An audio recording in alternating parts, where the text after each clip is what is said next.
ते दुसरं गाव आलं का तुमच्याकडे? हो. कुठल्या गावाला होता तुम्ही? काय तुम्हाला काय प्रॉब्लेम आहे सांगा. मॅडम तुम्हाला खरं सांगायला काय तुम्ही तोंड बांधले काय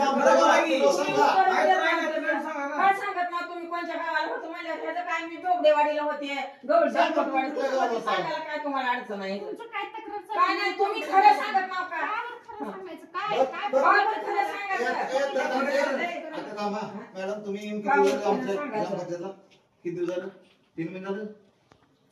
झालं नाही का? 4 महिने झाले. आम्ही प्रश्न विचारले साहेब, चुकीचं काही विचार नाही. तो नाही. हा, हे शासकीय रेकॉर्डचं आहे, बीडीओ साहेबाच्या अंडरमध्ये शासकीयला फोटो चालत नाही, रेकॉर्डिंग चालतंय. असं कसं होतं रेकॉर्डिंग कायदा आम्ही कायदा म्हणलं मॅडम. बरं का? नसतं असं. परवानगी नाही कोणी दिली येऊन असं नाही बरं, करत. ठीक आहे. व्हिडिओ काढत नाही तुम्ही. ग्रामपंचायत कधी घेतली, ग्रामसभा कधी घेतली मला सांगा.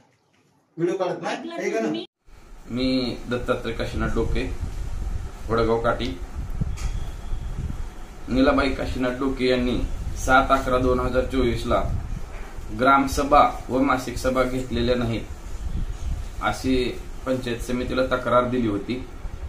त्या तक्रारीच्या अनुषंगाने पंचायत समितीचे अधिकारी काल चौकशीसाठी गावात आले असता चौकशी वेळी सरपंच, उपसरपंच व बाकीचे ग्रामपंचायत सदस्य गैरहजर असल्यामुळे चौकशी करता आली नाही. ती चौकशी पुढे ढकलण्यात आलेली आहे. पुढील 14 तारखेस चौकशीला येतो असं तांबळे साहेब सांगून गेलेले आहेत. आता पूर्ण ग्रामस्थांचं आणि तालुक्याचं लक्ष असं लागलेलं आहे की वडगाव काठीच्या सरपंच, उपसरपंच व ग्रामसेवकावर पंचायत समिती काय कारवाई करते. मागील 4 वर्षापासून एकही ग्रामसभा झालेली नाही व एकही मासिक सभा झालेली नाही.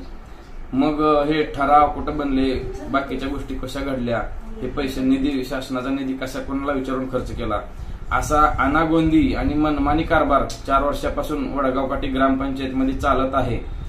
त्या ग्रामपंचायतीच्या विरोधात ग्रामपंचायत सदस्या नीलाबाई डोके मागील 3-4 वर्षापासून विरोध हे करत असल्यामुळं आता पुढे गावकऱ्यांचं सगळं लक्ष लागलेलं आहे की पंचायत समिती यांच्यावरती काय कारवाई करते.